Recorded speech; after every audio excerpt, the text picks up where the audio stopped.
Ah, you finally arrived. There's no time to spare, so we'll begin with our first lesson. Wait, hold on. There's something we need to clear up first. Otherwise, it'll keep bugging us.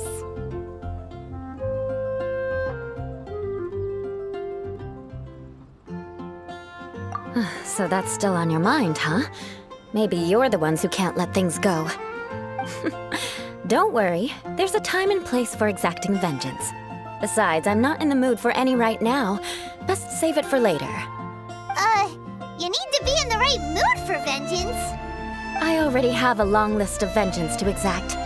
Even if I wanted to begin now, I'd have to start in the right order. Who knows how long it will be before I get to you? Well, if you have so much to take care of, wouldn't it just be easier to give us a clean slate? Absolutely not. Stealing my targets, calling me a ruthless ruler, and suspecting my uncle. All worthy of vengeance in my eyes.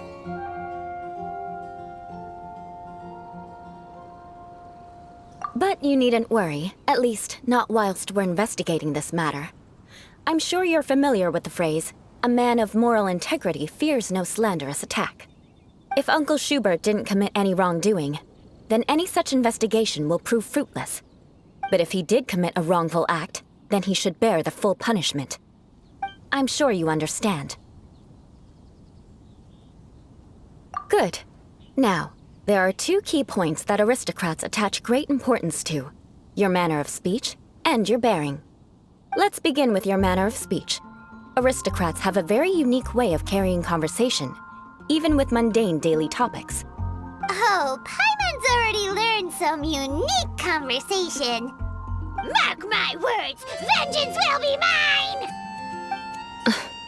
Not even close. And besides, it sounds strange. Hey! Paimon learned it from you!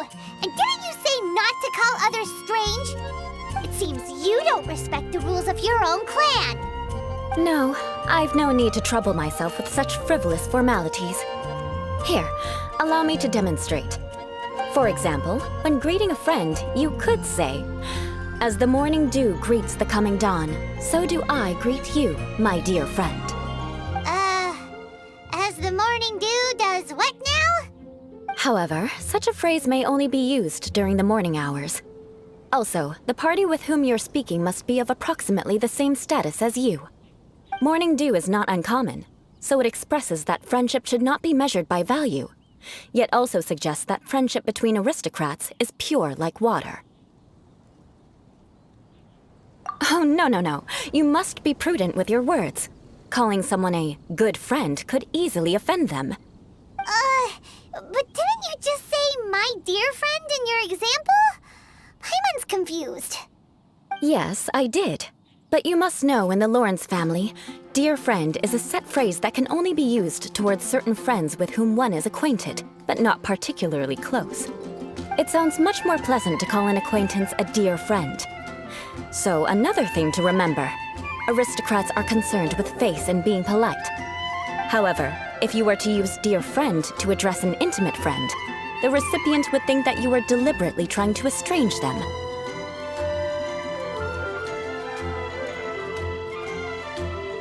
This is only the first step in making a greeting.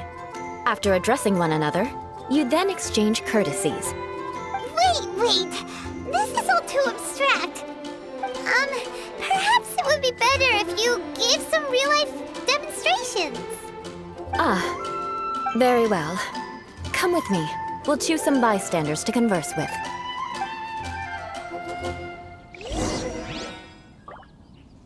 Let the wind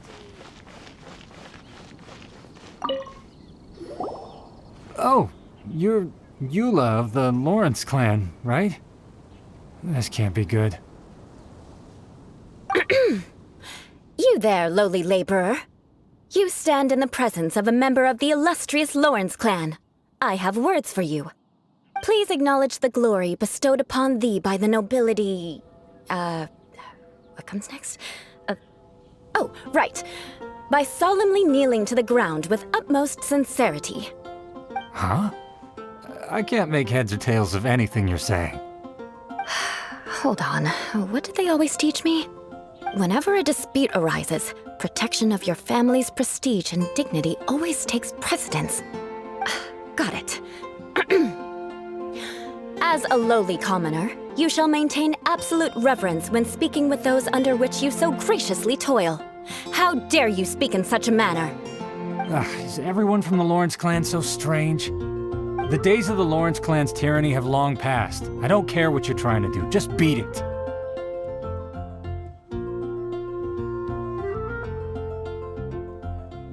Like I said, I don't care what you're doing. I have nothing to say to any member of the Lawrence clan.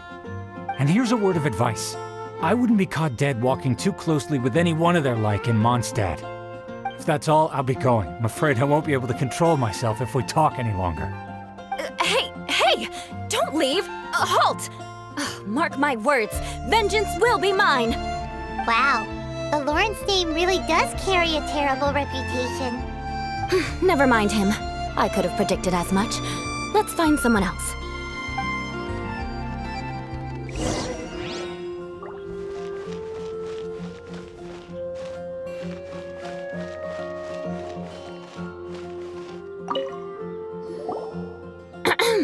You there, lowly toiler.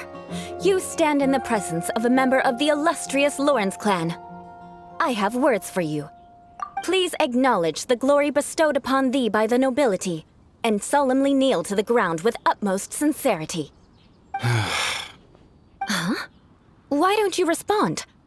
According to the custom, I must wait until you kneel completely before I can say the next words. Right. I mustn't look at you too long, or I'll be drawing more attention to our difference in status. Oh dear, I've already stared at you for quite a while. Fine. You may spare yourself the formality of kneeling, as it may be a little inconvenient. I shall continue. Oh, wait.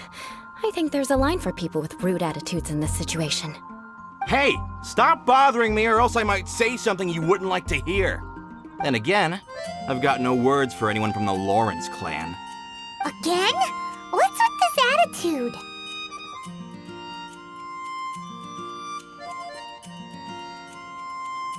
Yes, I don't think his attitude will change. If I keep grandstanding like this, the outcome won't be good. Let's try to find someone else to talk to. I'll remember your unwillingness to comply.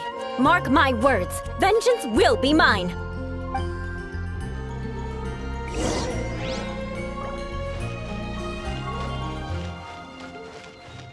Listen, I have no idea what she's trying to do, but trust me, you two should just keep away from her.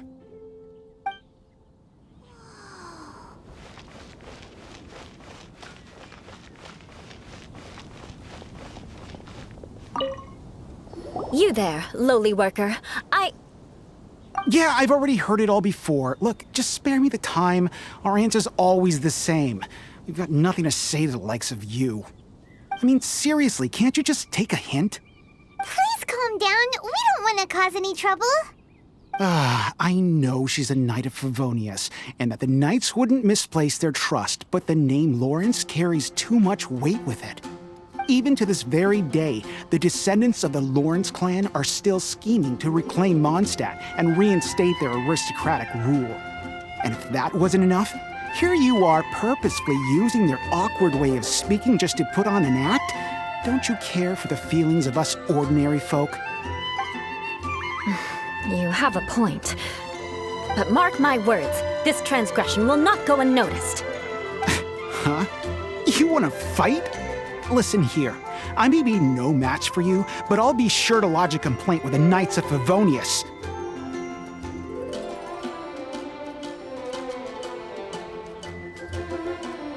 I'm sorry, but I want her to understand that I'm serious. Listen here, if you don't want things to get more unpleasant, then you'd better just stop. Forget it. There's no point in quarreling any further. Let's go.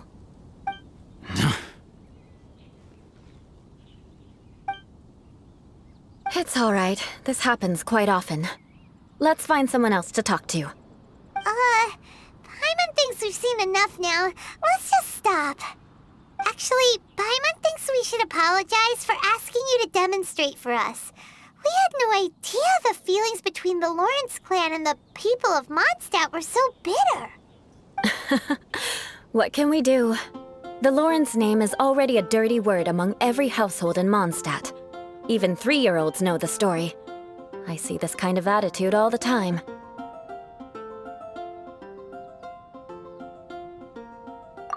Don't worry.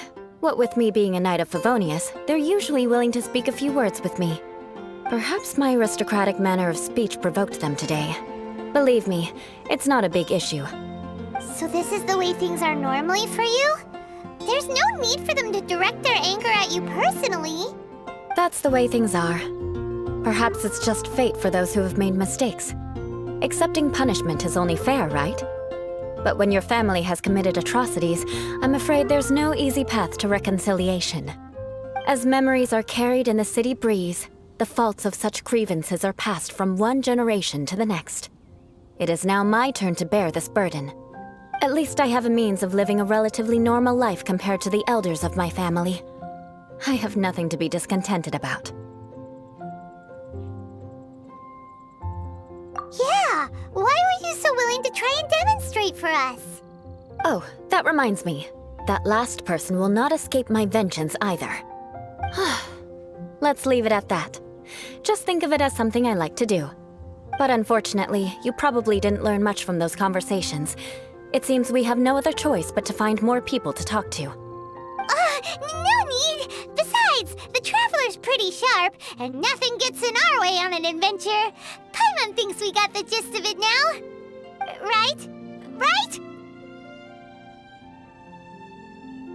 We'll just have to roll with it for now. Let's just keep Eula from getting anyone else riled up. Well then, I'm glad you learned something. You're already halfway toward mastering aristocratic conduct. A proper manner of speech is more aesthetic than anything else. It stems from their taste for refinement. But we must also practice your bearing. I have a very effective way of training for this. Come with me to Dragonspine.